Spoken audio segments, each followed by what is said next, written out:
Flávio, e aí? Deu empate no Morumbi, não foi bom pro São Paulo. Não foi não, foi surpreendente o resultado.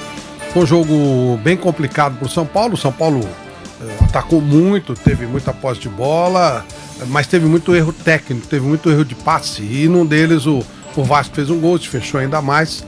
Segundo tempo, várias alternativas, várias tentativas, 3 zagueiros.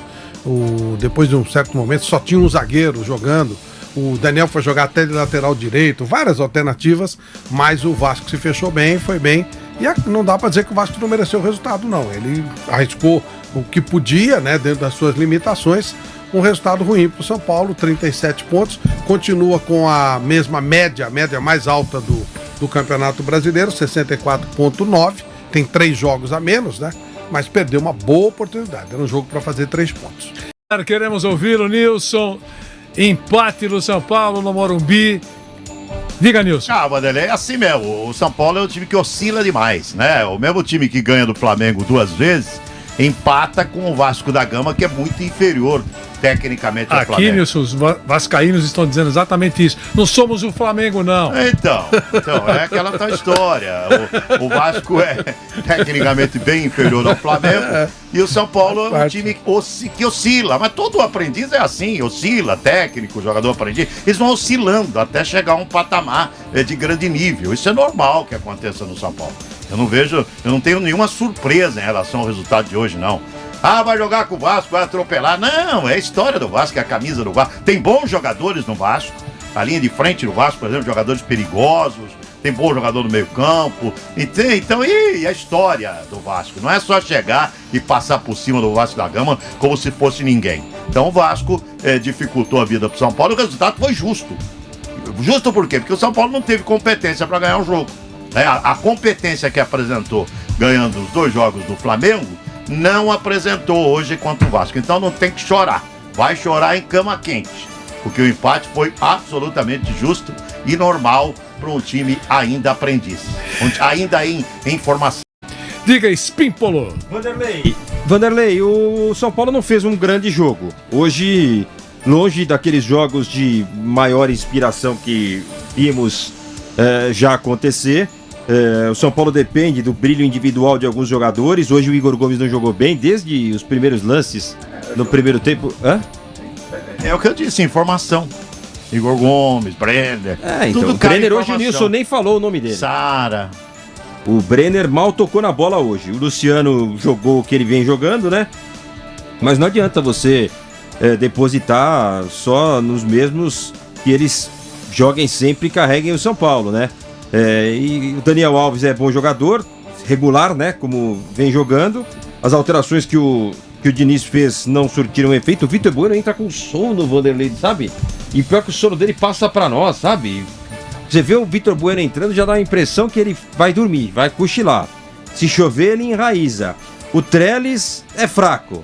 O Tietê perdeu alguns dias de treino aí com Covid. E o Hernanes não é aquele Hernanes que salvou São Paulo em 2017 de rebaixamento. Não dá pra esperar dele resolver quando a coisa tá ruim pro São Paulo, né?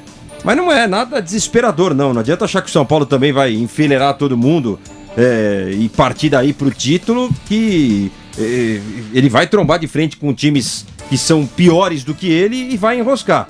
Foi o que aconteceu hoje, porque o Vasco é bem pior. E hoje estava todo remendado com um monte de jogador com Covid. Mesmo assim, o Ricardo Sá conseguiu amarrar bem o time do São Paulo e jogar com bolas longas aí, seja o que Deus quiser, achou um gol e complicou a vida do São Paulo. O São Paulo não conseguiu sair da marcação e lamenta esse empate. O Vasco comemora, o São Paulo chora com um pontinho. Flávio, o professor Diniz tinha alternativas para fazer esse time melhorar e ganhar o jogo ou não? Ou colocou aquilo que tinha de melhor? Não, ele fez várias tentativas táticas. O São Paulo chegou a jogar com 3 zagueiros, chegou a jogar com um zagueiro só.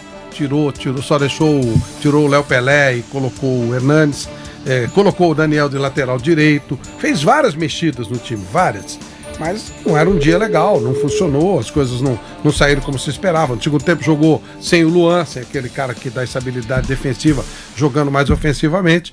Mas tecnicamente o time de São Paulo não estava bem, não foi um dia legal pro time, perdeu algumas oportunidades, o Vasco amarrou bem, então não dá para discutir. O resultado acabou sendo justo. Deixa eu atender o ouvinte aqui.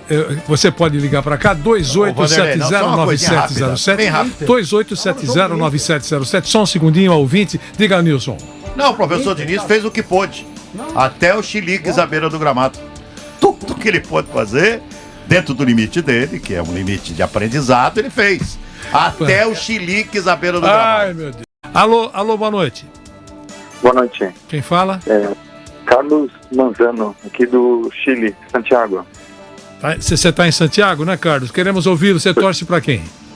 Eu sou São Paulino de coração. E queremos ouvi-lo, aí direto do Chile.